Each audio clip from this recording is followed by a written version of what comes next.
All right, here's my 2006 Honda CRF250X. I was out riding in the fall and the bottom end locked up somehow.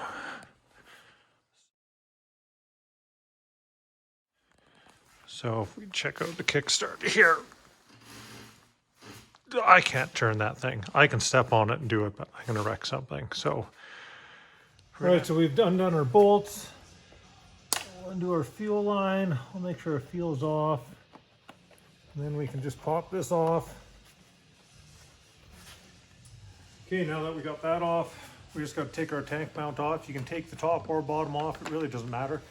I find the bottom easier. You can take that off, leave it on. I usually try and leave it on. And since we've got these bolts out already, it's just a matter of lifting the tank up. So I only took off these two bolts here because the other two bolts are connected to the tank. This is off. We can pull our breather and we pulled our fuel line off. So we can go ahead and remove our tank now. Basically lifts straight up. Oh, someone forgot about this right here. So to go take our tank off, we got to take this one off as well.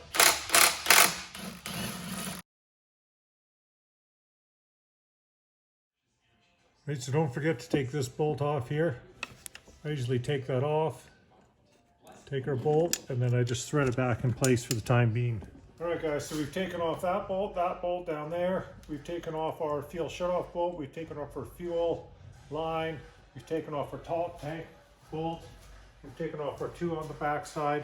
And now we can, and we've taken off our fuel catch. And now we can just take our fuel tank up and get him out of the way. All right, so I did notice my one plastic was a little, sitting a little funny.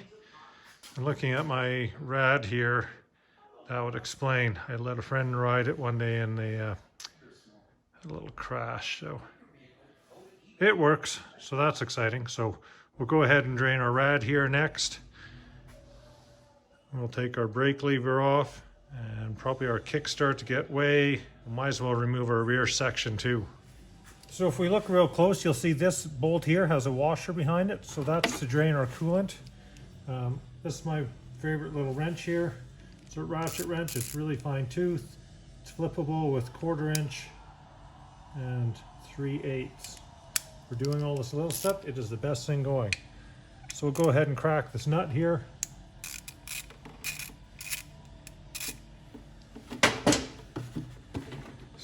We'll crack our rad cap to release the pressure and let some vacuum in there and shoot it all over the floor here. There we go. Out she comes. Hopefully you guys can see that. Take our cap right off. Oh wow, that was really loose.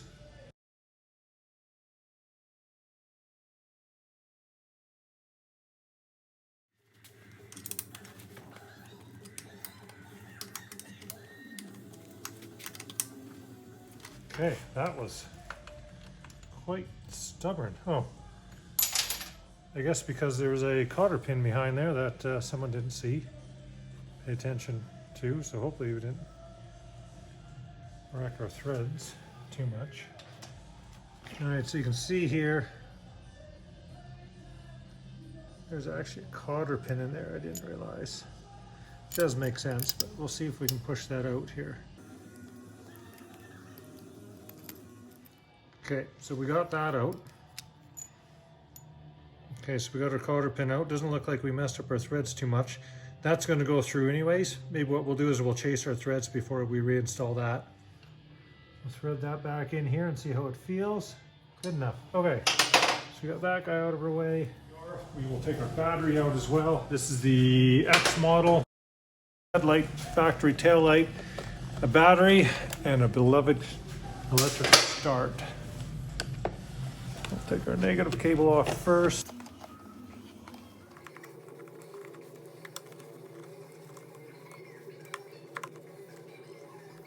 So when this bike died on the trail, we were 8 kilometers down a muddy slope. It shut off. I went to turn it over, it wouldn't really turn.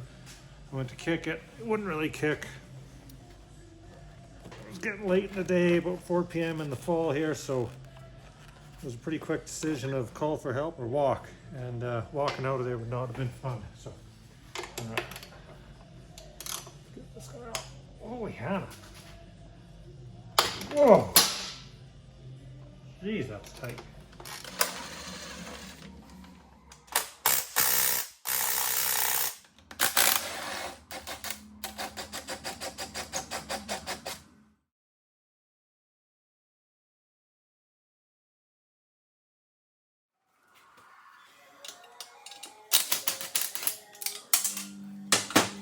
Here we can pull apart our exhaust right there. And if you look, it's got a nice little bend in it. I don't quite think that's factory. I think that's custom. So that's awesome, but whatever. If we do look inside our pipe, it's actually fairly clean. I'm pretty happy with that. Same with the back end here. Okay. So you can see maybe why that was a little interesting to get rid of. Because that's at the bottom. Yeah, we take this through water and puddles and all sorts of stuff. So here's our drive gear. Just a tiny little hair of wear on it, so.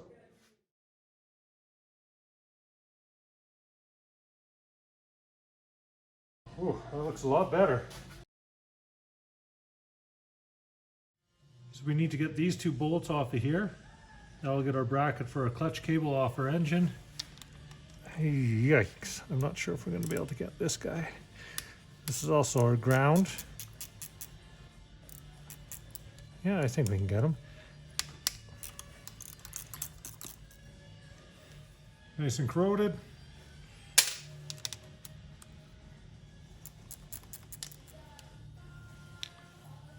Oh, would you look at that, guys?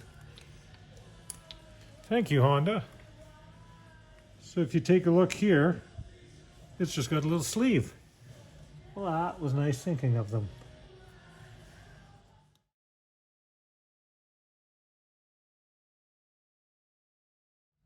And there he is.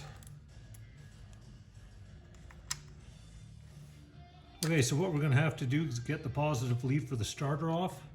The starter, he might come out on his own. I don't know. I don't want to wreck anything. I'm not sure. So what we have to do here is pop this cap off. It's clean as can be under there.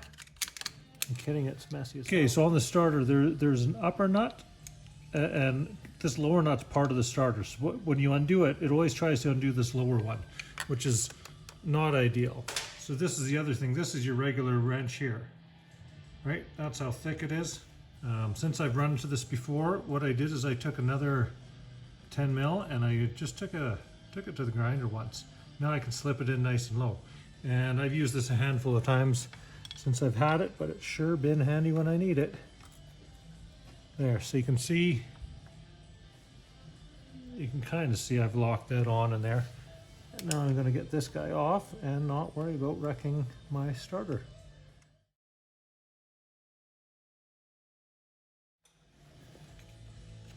Pop that guy out of there. And I'm just going to get my back here. We need to get this guy off.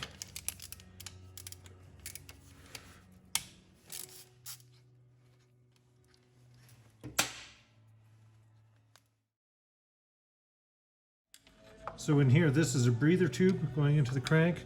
There's a drain line for overpressure, and the other side of this tube, I believe, goes up to our carb. Okay, it goes into our carb. But yeah, so this will disconnect this guy right here.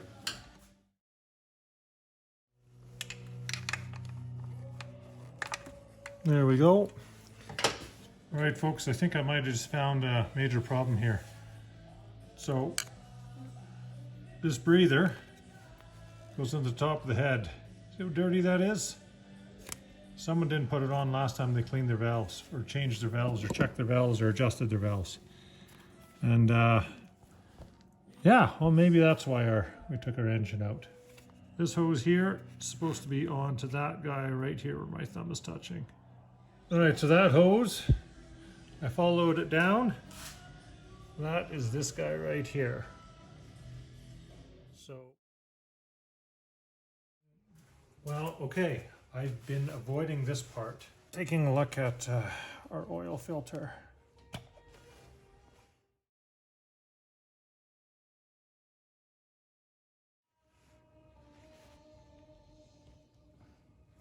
So it doesn't look too bad. It doesn't look horrible, but you can see some swirl there. It's a little bit of metal of something. Maybe a little water. So for the time being, we will put this guy back in.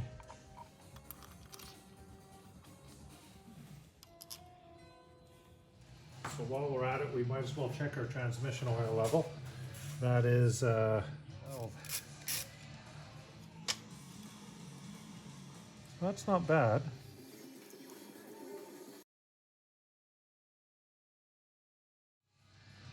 Anyways, this is our rear swing arm stuff. This is our bolt here, or nut. It's a 22 millimeter.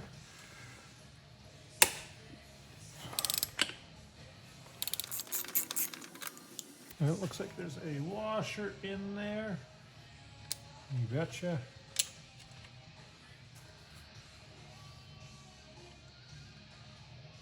And we'll put the nut back on loosely. Right, it's kind of there. Let's see here.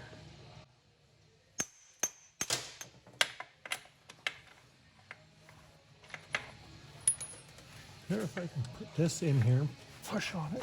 Give it a couple taps. Okay. So I think I may want to get the bike up a bit more to get the tension of our shock off. I think that would be smart.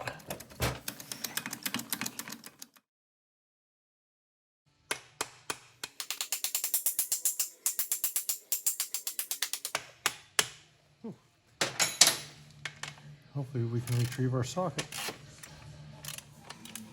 Yeah, nice and greased up in there. There you go, yeah. Oh, I just saw the engine move a hair.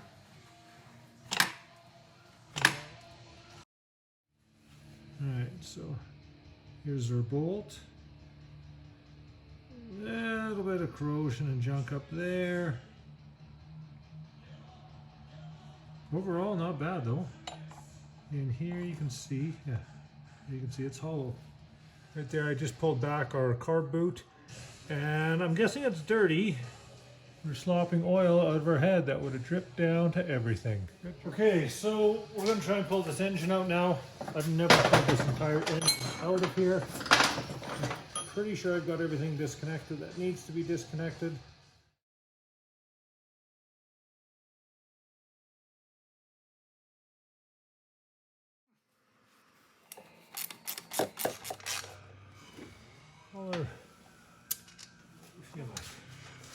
Oh, beautiful, look at that. Anyways, we just pulled the swing arm back out right from here once we took care of that bolt. Now I've got nothing down here between the engine mount and the swing arm. I've got tons of room now.